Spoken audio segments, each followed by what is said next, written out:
Well, Senator Mitt Romney says he's not running for re-election in 2024. Of course, he wouldn't win if he did. That's why he's not running. That's the truth. He's still talking about former President Donald Trump, though, taking pot shots at him. Listen to this. Who do you like in the Republican field? Anybody.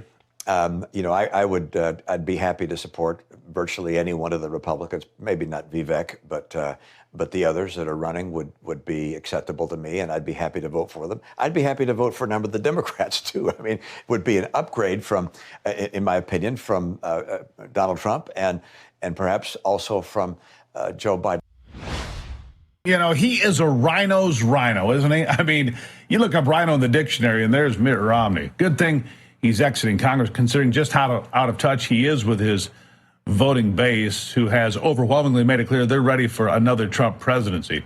As we discussed at the top of the show, Trump is running away with the polls and with the money now as well. Mega donors realize he's the best shot at making America great again. They're bringing him back. Joining me live to discuss this, Montana Congressman Matt Rosendale. Matt, nice to see you again. Good to be on with you, Steve.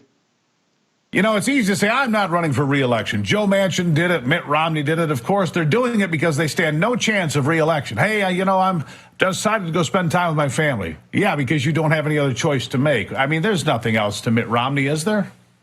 No, it's disappointing. You know, you see these people that use what I call the franchise, the Republican franchise, to get elected, and then while they serve, they do not vote along with the Republican Party. They don't vote with the Republican brand. And as I always say, if you open up a McDonald's franchise, you start selling tacos, they're going to close you down. But we've seen it within the so-called conservative organizations as well, Steve. So you take groups like AFP that holds themselves out to be one of the bastions of conservatism. They've raised like $60 million to try and use against President Trump. And within the last month have endorsed two of the largest warmongers and military-industrial complex candidates that the nation sees right now. That's Nikki Haley, who never saw a defense contractor award that she didn't love, and some guy running for the United States Senate in Montana that was calling for American troops and planes and bombs to be brought over there to Ukraine to fight at the exact same time